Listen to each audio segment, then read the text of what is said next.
오늘의 이야기는 우리 모두의 마음속 깊은 곳에 잠들어 있는 거인을 깨우는 한 남자의 처절한 자기 극복에 관한 기록입니다. 혹시 스스로를 게으르다고 자책해 본 적 있으십니까? 무언가 해야 한다는 것을 알면서도 소파에서 편안한 침대에서 몸을 일으키지 못했던 순간들이 있으신가요? 오늘 우리가 만날 이 남자는 단호하게 말합니다. 당신은 게으른 것이 아니라고. 당신은 무엇을 해야 할지 정확히 알고 있다고 말입니다. 다만 그 길이 끔찍하게 고통스럽다는 것 또한 알고 있을 뿐입니다. 이 이야기가 여러분의 마음에 울림을 준다면 구독과 좋아요를 통해 더 많은 분들과 이 강인한 메시지를 나눠주시길 바랍니다. 여러분의 참여가 저희에게는 큰 힘이 되며 이 채널을 통해 전달되는 모든 이야기가 여러분의 삶에 하나님의 축복을 가져다 주기를 기도합니다. 이야기는 아주 단순한 진실에서 시작됩니다. 저 또한 글을 읽지도 쓰지도 못하던 시절이 있었습니다. 하지만 그때도 저는 제가 무엇을 해야 하는지 정확히 알고 있었습니다. 그저 그 일을 하는 것이 끔찍하게 싫었을 뿐입니다. 매일 아침 눈을 뜨며 하나님, 저는 똑똑하지 않습니다. 그러니 남들보다 몇 배는 더 노력해야 합니다라고 되뇌는 것은 정말 지긋지긋한 일이었습니다. 전국 최고 수준의 시험 점수를 받기 위해 공부했던 그 내용을 다음날 또다시 처음부터 반복하고 또 반복해야 했습니다. 지식은 제 머릿속에 영원히 머물러주지 않았기 때문입니다. 네, 맞습니다. 모든 것은 끈기, 바로 그 지독한 끈기에서 비롯됩니다. 저는 어느 순간 하나님께서 창조하신 가장 강인하고 독한 존재가 되겠다고 마음먹었습니다. 실제로 제가 그런 존재인지는 중요하지 않습니다. 중요한 것은 저 자신이 그렇게 믿는다는 사실입니다. 저는 한 가지에 미치도록 집착하기 시작했습니다. 무언가에 완전히 미쳐버리는 것. 사람들은 말합니다. 균형 잡힌 삶을 살아야 한다고. 하지만 세상의 정점에 서기 위해서는 때로는 불균형을 감수해야만 합니다. 당신이 하려는 일이 네이비실이 되는 것이든 최고의 예술가가 되는 것이든 그 분야에서 최고가 되려면 잠시 동안은 삶의 균형을 깨뜨려야만 합니다. 당신 안에 잠재된 마지막 한 방울의 에너지와 힘까지 모두 끌어모으기 위해서는 한쪽으로 완전히 기울어진 삶을 살아야만 합니다. 이 모든 것의 핵심은 바로 자기 수양입니다. 스스로를 다스리는 힘. 만약 당신에게 그 힘이 없다면 저는 당신을 제대로 볼 수 없습니다. 왜냐하면 저는 당신이 그보다 더 위대한 존재가 될 수 있다는 것을 알기 때문입니다. 우리는 너무나도 쉽게 다른 사람에게 기대려 합니다. 누군가 나를 이끌어주고 책임져 주기를 바랍니다. 하지만 진정한 성장은 오롯이 자기 자신에게 책임을 물을 때 시작됩니다. 오른쪽을 보고 왼쪽을 보며 도움을 구하는 것을 멈추고 내면에 나를 세워야 합니다. 이것은 이기적인 것이 아닙니다. 더 나은 나를 만들어 세상에 더 큰 선한 영향력을 주기 위함입니다. 제가 여러분에게 바라는 것은 단순히 마라톤을 뛰라는 것이 아닙니다. 수백 킬로미터를 달리거나 불가능해 보이는 도전을 하라는 이야기가 아닙니다.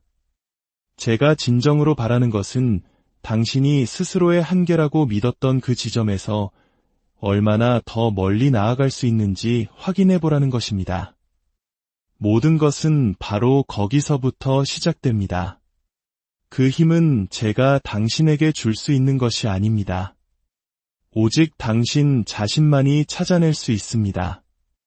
제가 130kg에 육박하는 거구였을 때 체중 감량을 시작한 인디애나의 11월은 춥고 혹독했습니다. 매일 아침 그 차가운 공기 속으로 나서는 것은 비참함 그 자체였습니다. 행복도 평화도 없었습니다. 그저 끔찍했습니다. 만약 제가 누군가에게 단 한 가지를 가르칠 수 있다면 그것은 바로 성장은 원래 끔찍하다는 사실입니다.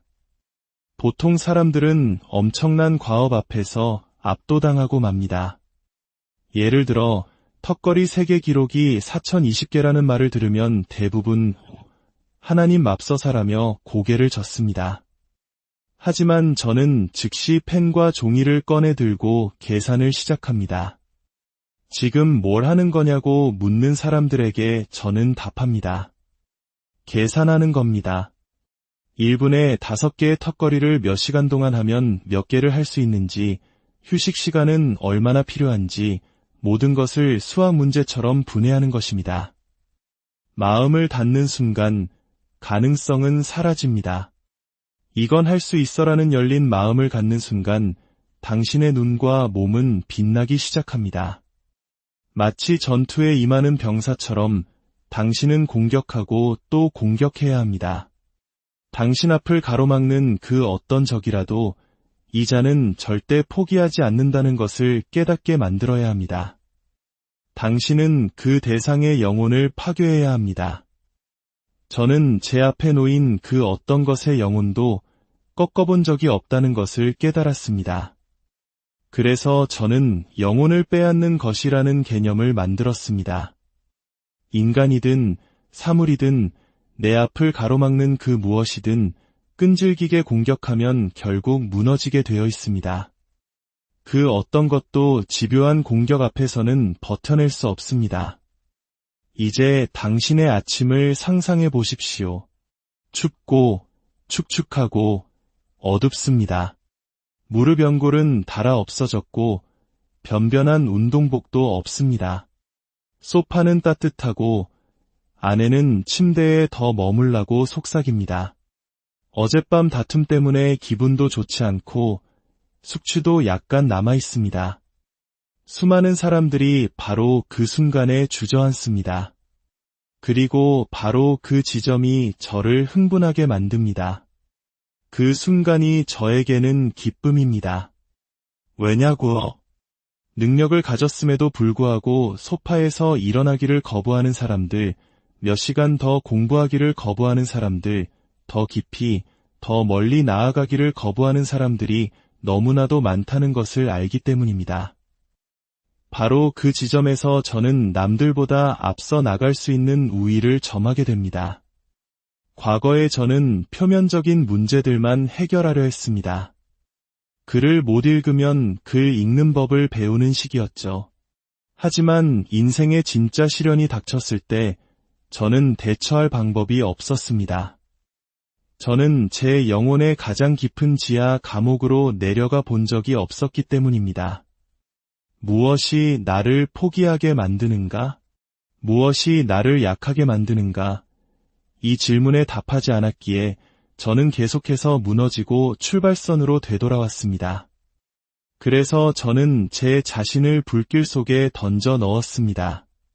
반복해서 또 반복해서 마치 대장장이가 검을 불에 달구고 망치로 두들기는 것처럼 말입니다. 그 과정을 수없이 반복하면 날카롭고 단단한 검이 만들어집니다. 저는 그 검이 되기로 했습니다. 우리는 더 이상 포기할 수 없다. 도대체 무엇이 문제인지 알아내야 한다. 저는 계속해서 제 자신이라는 검을 불 속에 집어넣고 더 강하게, 더 세게 두들겼습니다. 그러자 어느 순간 제 뇌가, 제 정신이 강철처럼 단단해지기 시작했습니다. 저는 더 이상 이론가가 아니었습니다. 저는 실천가가 되었습니다. 저는 제 자신을 지옥 속에 던져넣고 그 지옥 안에서 스스로를 해부했습니다. 평온한 환경에서는 그 어떤 것도 분석할 수 없습니다. 섭씨 22도의 쾌적한 날씨에서는 진정한 자신을 마주할 수 없습니다. 스스로를 영하의 냉동고에 가두고 뼛속까지 얼어붙게 만들어야 합니다. 뇌가 여기서 나가고 싶어라고 비명을 지를 때, 문을 열고 싶은 충동이 온몸을 지배할 때 스스로에게 말해야 합니다. 아니, 5초만 더, 바로 그 극한의 고통 속에서 당신은 비로소 자신의 정신을 해부하고 강하게 만들 수 있습니다. 그렇게 단련된 저는 한 울트라마라톤 대회에 참가했습니다. 112km 지점에서 저는 파란색 의자에 주저앉았습니다. 제대로 수분 섭취도 못한 몸은 망가지기 시작했습니다. 소변에서는 피가 섞여 나왔고 등으로는 변이 흘러내렸습니다. 발뼈는 부서졌습니다. 몸이 멈추자 제 정신은 폭주하기 시작했습니다. 저는 데이비드 고긴스라는 이름으로 태어났습니다. 하지만 그 아이는 겁에 질려 있었고 학대받았으며 인생의 어려움 앞에서 늘 도망쳤습니다. 아무리 열심히 훈련해도 결정적인 순간에는 나약한 데이비드 고긴스가 나타나 모든 것을 포기하게 만들었습니다. 저는 이것을 깨닫고 새로운 존재를 만들어야만 했습니다. 그의 이름은 그냥 고긴스였습니다. 저는 제 정신의 실험실로 돌아가 겸손함을 훈련하며 고긴스를 창조했습니다. 배고픔을 유지하는 것은 중요합니다. 하지만 그 굶주림 속에서 겸손을 잃지 않는 것은 더욱 중요합니다. 저는 피를 흘리고 똥을 싼 채로 의자에 앉아 있었습니다. 앞으로 가야 할 길은 48km나 남아 있었습니다. 제 몸은 완전히 부서졌습니다. 하지만 바로 그 순간 제가 창조한 고긴스가 일어섰습니다. 인생에서 제가 하는 모든 일은 고통스럽습니다. 제가 24살 130kg이었을 때 네이비실이 되자는 식의 극적인 깨달음은 없었습니다. 저는 제 인생 전체가 투쟁이 될 것임을 알았기에 그저 외면하고 있었을 뿐입니다. 하지만 그 끔찍한 과정을 거치면서 제 안에서 무언가가 변했습니다. 저는 이 세상 가장 낮은 곳에서 시작했습니다. 재능도 배울 능력도 없었습니다. 말 그대로 밑바닥이 무엇인지 압니다. 그리고 그곳에서부터 벽돌 하나하나를 쌓아 올리는 것이 어떤 것인지도 압니다. 저는 이제 신을 바라보는 나이가 되었고 경제적으로도 부족함이 없습니다. 아무것도 하지 않아도 됩니다. 어릴 적 저는 이런 날이 오기만을 꿈꿨습니다. 더 이상 이 지긋지긋한 노력을 하지 않아도 되는 날을 말입니다. 하지만 이 모든 과정은 이제 저의 삶의 방식이 되었습니다. 그것은 제가 매일 행하는 규율이자 의식이며 제가 스스로 한 선택입니다. 그 선택은 이것이었습니다. 인간으로서의 너의 모든 것을 찾아내기 위해 무엇을 희생하고 무엇을 포기할 준비가 되어 있는가? 저는 그 답을 찾기 위해 모든 것을 포기할 준비가 되어 있었습니다. 그리고 지금 이 순간에도 저는 여전히 그 길을 걷고 있습니다. 이제 당신의 차례입니다. 당신의 영혼 깊은 곳에 숨겨진 그 위대함을 위해 당신은 무엇을 포기하시겠습니까? 그 길의 끝에서 당신을 기다리는 진정한 자신을 만날 준비가 되셨습니까? 하나님의 은총이 여러분의 도전과 함께하기를, 여러분의 걸음걸음마다 힘과 용기를 더해주시기를